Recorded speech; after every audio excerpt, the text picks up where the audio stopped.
নমস্কার দেবী এবং সজ্জনগণ। মুখ্যমন্ত্রী শুভেন্দু অধিকারী ভোটে জেতার পরে তাকে সাংবাদিকরা জিজ্ঞাসা করেছিলেন, মুসলমানেরা কি আপনাদেরকে ভোট দিয়েছে? শুভেন্দু অধিকারী বলেছিলেন, একদমই দেয়নি।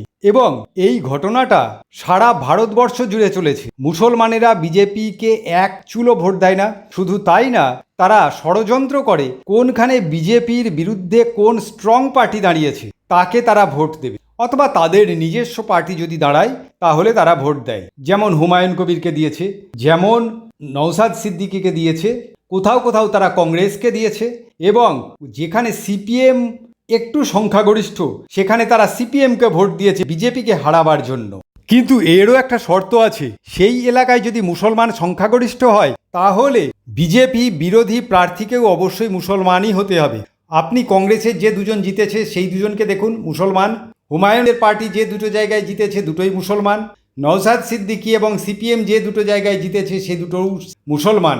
একান্তই যদি মুসলিম প্রার্থী না পাওয়া যায় অথবা তপশিলীদের জন্য রিজার্ভেশন সিট হয় তবেই তারা হিন্দু প্রার্থীকে চয়েস করবে, যেমন আসামে করেছে। আসামে বিরোধী মানেই কংগ্রেস এবং সব বিরোধীরাই অহিন্দু মুসলমান। কেবলমাত্র দুজন বিরোধী হিন্দু আছে, তারা তপশিলি জাতির সংরক্ষিত আসনে দাঁড়িয়েছিল। শুভেন্দু অধিকারীকে যখন জিজ্ঞেস করা হয়েছিল আপনাকে কি মুসলমানেরা ভোট দেয়, তখন শুভেন্দু অধিকারী বলেছিল কলকাতার ভবানীপুর এলাকায় একটি বুথে 21,000 জন ভোটার আছে, ওই একটি বুথেই 21,000 ভোটারই তার বিরুদ্ধে ভোট দিয়েছে, অর্থাৎ সকলেই মুসলমান, বেশিরভাগ সংখ্যাগরিষ্ঠ। একটি বুথেই শুভেন্দু অধিকারী মমতা ব্যানার্জির থেকে প্রায় 20,000 ভোটে পিছিয়ে গেছে। অমিত শাহ থেকে দিলীপ ঘোষ সকলেই বলেছেন মুসলমানেরা তাদের ভোট দেয় না, এবং এটা আমরা বাস্তবেও চোখে দেখতে পাচ্ছি। এইবার বিজেপি ক্ষমতায় এসেছে, মুসলমানদের অবস্থা টাইট হবে, এটাই স্বাভাবিক কথা। মুসলমানেরাও মমতার বিরুদ্ধে কিছুটা বিক্ষুব্ধ হয়ে উঠেছিল, তার কারণ শেষ বেলায় এসে মমতা ব্যানার্জি হিন্দুদের জন্য কিছু মন্দির স্থাপন করেছিলেন, হিন্দুদের জন্য তিনি নানাবিধ প্রকল্প করেছিলেন ইত্যাদি কারণে। কিন্তু মুসলমানেরা বোঝেনি মমতা ব্যানার্জিকে নিয়ে আসার পিছনে মমতা ব্যানার্জি তাদেরকে বিরাট বিরাট অঙ্কের পুরস্কার দিয়েছে। তার মধ্যে 10% মুসলমানদের কোটা দেওয়া হয়েছিল সরকারি চাকরিতে এবং শিক্ষাক্ষেত্রে। প্রায় 45,000 ইমাম এবং মুয়াজ্জিন 2,500 টাকা 3,000 টাকা করে প্রত্যেক মাসে বসে বসে ভাতা পেত এবং ধর্মান্ধতার পাঠ পড়াতো মসজিদে। গ্রাম মহল্লা পঞ্চায়েত মোল্লারা যে যেদিকে যে চেয়ারেই ক্ষমতা আসীন থাকুক, সে পৌরসভার মেয়র থেকে শুরু করে সাধারণ পঞ্চায়েত প্রধান সকলেই মোল্লাদেরকে সুযোগ সুবিধা দেওয়ার আরম্ভ করেছিল। যে কোনো টেন্ডার, যে কোনো জায়গায় দোকান খোলা ইত্যাদি ক্ষেত্রে মোল্লারা অগ্রাধিকার পেত। একটা কমিউনিটিকে সাপ্রেস করে রাখা হয়েছিল। এইবার মোল্লাদের অবস্থা খারাপ, বিজেপি ক্ষমতায় বসেছে, মোল্লাদের ভাতা তুলে দিয়েছে এবং মমতা ব্যানার্জি মোল্লাদের যে কোটা দিয়েছিল সেটাও তারা বিলোপ করেছে। এরপরে আরও কিছু বাকি আছে। কোন জিনিসগুলো জানেন? মোল্লা অধ্যুষিত এলাকা মুর্শিদাবাদ মালদা হয়ে কথায় কথায় রেলগাড়ি অবরোধ, দাঙ্গা এবং রাস্তায় টায়ার জেলে আগুন ধরিয়ে রাস্তা বন্ধ করা, অরাজকতা, এইগুলো আর বরদাস্ত করা হবে না। দরকার পড়লে কঠোর হস্তে মানে ইউপি মডেলে এগুলোকে দমন করা হবে। মোল্লারা গ্রামেগঞ্জে তাদের যন্ত্র দ্বারা সংখ্যা বৃদ্ধি করে এই দেশের ডেমোগ্রাফি পরিবর্তনের যে চিন্তা করেছিল, 10টা 12টা করে প্রোডাকশন করে তারা এই রাজ্যের সংখ্যাগরিষ্ঠ জনগণকে ছাপিয়ে যাওয়ার প্রকল্প তৈরি করেছিল। রাজ্যের যত রকম ডোল আছে অর্থাৎ সাবসিডি আছে সেইগুলোকে তারা নেওয়ার চেষ্টা করত এবং সারা জীবন তারা ইনকাম করেও গরিব সেজে, সংখ্যালঘু কার্ড খেলে তারা ভিকটিম সেজে তারা যে সুবিধাগুলো নেওয়ার চেষ্টা করত, এবার সেগুলো বন্ধ হবে। মনে রাখা উচিত এই রাজ্যের সংখ্যাগরিষ্ঠ জনগণ তারা স্যাক্রিফাইস করে একটি বা দুটি সন্তান নিয়ে তারা গভর্নমেন্টকে যে ট্যাক্স দিত, এক শ্রেণীর জনগণ দেশে সংখ্যা বাড়াবার জন্য 12টা 14টা করে সন্তানাদি উৎপন্ন করে সেই ট্যাক্সের টাকায় সাবসিডি গ্রহণ করে দেশের জনসংখ্যা বাড়াতো। এই জিনিসটা এবার বন্ধ হতে চলেছে। রাস্তার ধারে সরকারি জমি দখল করে যেখানে সেখানে মাদ্রাসা তৈরি, কওমি মাদ্রাসা তৈরি, যেখানে সেখানে কবরস্থান, ঈদগাহ ময়দান তৈরি, তারপরেই সেটা ওয়াকফ বোর্ডের কংগ্রেসের তোষণ নীতির ফলে দেওয়া অবাধ ক্ষমতার দ্বারা ভূমি অধিগ্রহণ এবং সারা জীবনের জন্য সেই জমিকে ইসলামিক সম্পত্তি তৈরি করবার চক্রান্তের দ্বারা সেটাকে ইসলামিক ভূমিতে পরিণত করা, এইগুলো এবার বন্ধ হবে। ঠিক এই রকমভাবেই সরকারি জমিতে বিরাট মসজিদ তৈরি করে আজকে সেইটাকে ইসলামিক সম্পত্তি বলে চালানো হচ্ছে এবং সরকারি এয়ারপোর্টকে জমি ফেরত দিচ্ছে না, যার ফলে দমদম এয়ারপোর্ট বা নেতাজি সুভাষ ইন্টারন্যাশনাল এয়ারপোর্ট সেটার রানওয়ে তৈরি করা যাচ্ছে না। এই সব বন্ধ হওয়া উচিত। স্কুল, কলেজ, চাকরি ক্ষেত্র, ব্যবসা, মহল্লা, পাড়া সর্বত্র হিন্দু মহিলাদেরকে ভুলিয়ে ভালিয়ে তাদেরকে ফাঁসিয়ে বিবাহ করে সন্তান উৎপন্ন করে আবার ছেড়ে দিয়ে আবার একটা বিবাহ করা, এইসব বন্ধ হবে। অর্থাৎ সমান নাগরিকত্ব আইন আসবে, এটাই স্বাভাবিক।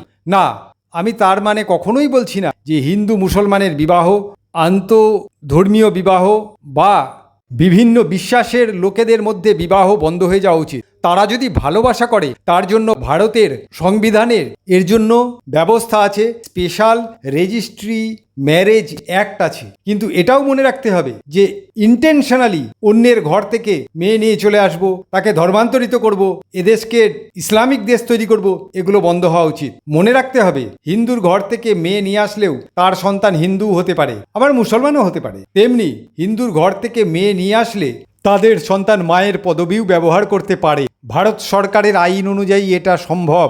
এবং মনে রাখতে হবে নাম এবং পদবি অবশ্যই ধর্ম পরিচয় বহন করে। মুসলমান ছেলে হিন্দু মেয়েকে বিবাহ করে আনলে সমাজে সে এলিট হিসাবে পরিচিতি লাভ করে। মুসলিম সমাজ মাশাল্লাহ মাশাল্লাহ বলে চিৎকার করলে হিন্দুর ঘরেও যখন মুসলমানের মেয়ে যাবে তখন মার্শালা মার্শালা বলে চিৎকার করলে চলবে না, সেটাকেও মেনে নিতে হবে। এটাই ভারতীয় নিয়ম। এটাই পশ্চিমবঙ্গের শুভেন্দু সরকার মোল্লাদের হাড়ে হাড়ে বুঝিয়ে দেবে, এটাই আশা করা যায়।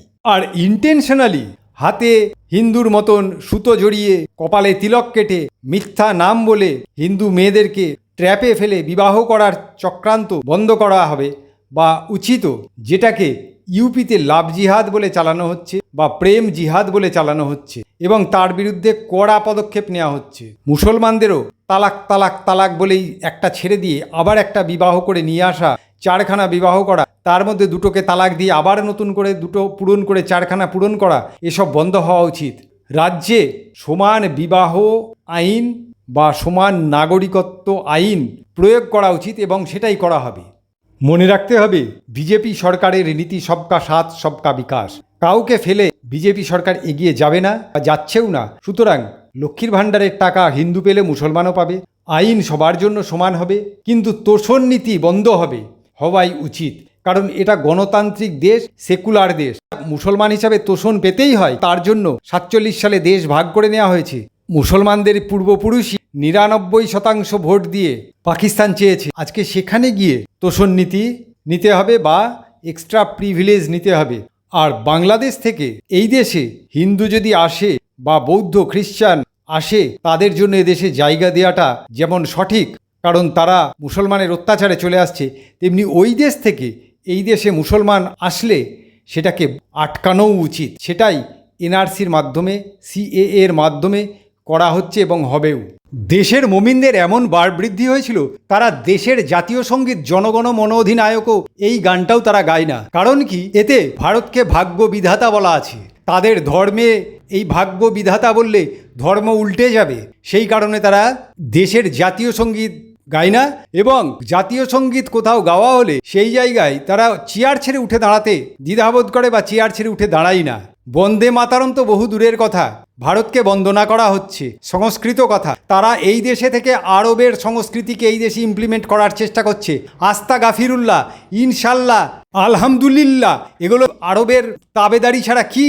ভারতে বাস করে ভারতীয় সংস্কৃতিকে ঘৃণা করে আরবীয় সংস্কৃতিকে মাথায় তুলে তোল্লা দেওয়া। এইবার মাদ্রাসাতে বন্দে মাতারম গাইতে হবে, না হলে কপালে কষ্ট আছে। প্রত্যেক শুক্রবারে দুপুরবেলা কলিকাতার প্রায় 50টা মসজিদে রাস্তা অবরোধ করে 40-50 মিনিট করে যানজট সৃষ্টি করে প্রায় 50,000 মোল্লা দাঁড়িয়ে নামাজ পড়ছে। এ সারা জীবনের প্রক্রিয়া শুরু হয়েছে। কেন? রাস্তা জুড়ে নামাজ পড়ার কি প্রয়োজন? আপনারা বাড়িতে নামাজ পড়ুন। গাড়িতে, স্টেশনে, রাস্তায়, মাঠে, খেলার মাঠে নামাজ পড়াটা যেন একটা ইসলামিক প্রচারের প্রোপাগেন্ডা হয়ে দাঁড়িয়েছে। সারা রাজ্যের বিভিন্ন শহরের মসজিদের রাস্তার ধারে এই প্রক্রিয়া যেন পার্মানেন্ট হয়ে গেছে। এইবার মোল্লারা বলবে রাস্তা জুড়ে দুর্গাপুজো করা হচ্ছে, কালী পুজো করা হচ্ছে। কোনো রাস্তা জুড়ে দুর্গাপুজো বা কালী পুজো করা হয় না। রাস্তা দিয়ে লোক চলাচল করতে পারে এবং রাস্তার পাশে কোনো একটা জায়গায় কালী পুজো করা হয়, রাস্তাটার মাথায় হয়তো প্যান্ডেলের চাঁদোয়াটা টাঙানো হয়। আর দুর্গাপুজোতে 80% মোল্লার জীবিকা নির্ভর করছে। দুর্গাপুজো আছে বলে কলকাতার প্রায় 70-80% মোল্লা দুর্গাপুজোকে ব্যবহার করে পকেট ভর্তি করে। প্রত্যেক দিন নামাজে কত কোটি টাকার দোকানে সম্পত্তির বিক্রি বাট্টা বন্ধ হয়ে ক্ষতি হয় সেই চিন্তাটা আছে? দুর্গাপুজো বছরে একবার হয়, সেরকম আপনারাও বছরে একবার বা দুবার ঈদের সময় রেড রোড বন্ধ করে এমনিই নামাজ পড়েন মিলন উৎসব হিসাবে। দুর্গাপুজোরও মিলন উৎসব হয়। সুতরাং এক্ষেত্রে দুর্গাপুজো বা অন্য পুজোর তুলনা আসছে কেন?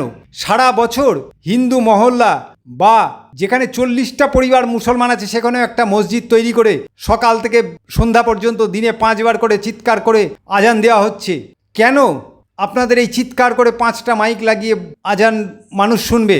যারা সকাল 4টের সময় সারাদিন খাটাখাটনির পরে ঘুমাচ্ছে, আপনাদের আজান শুনে ধর্মের নিয়ম মেনে তারা নিজেদের ঘুমের ব্যাঘাত ঘটাবে।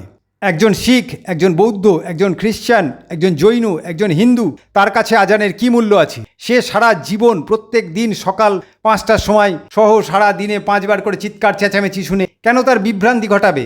এটা বন্ধ হওয়ার প্রয়োজন আছে। আজকের বিজ্ঞানের যুগে আপনার বাড়িতে মোবাইলে বা কোনো টাইমার লাগিয়ে কোনো শব্দযন্ত্রে দিনে 5 বার আজান শুনে নিন না, তারপর বাড়িতে বসেই নামাজ পড়ুন। অন্যকে হুক্কা হওয়া শুনিয়ে কী লাভ? এগুলো বন্ধ হওয়ার প্রয়োজন আছে।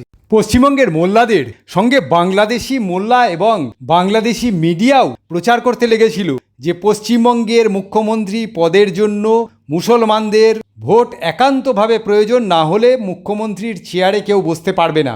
অর্থাৎ মুসলমানেরাই পশ্চিমবঙ্গের ভোটের নীতি নির্ধারক। সেই চিন্তাটাও মোল্লাদের মাথা থেকে আশা করি এবার ঘুচে গেছে এবং বাংলাদেশি মিডিয়াগুলোর মাথা থেকেও আশা করি দূর হয়েছে। আরও এরকম বহু কিছু বন্ধ হবে, তার জন্য মোল্লাদের প্রস্তুত থাকতে হবে। ধন্যবাদ।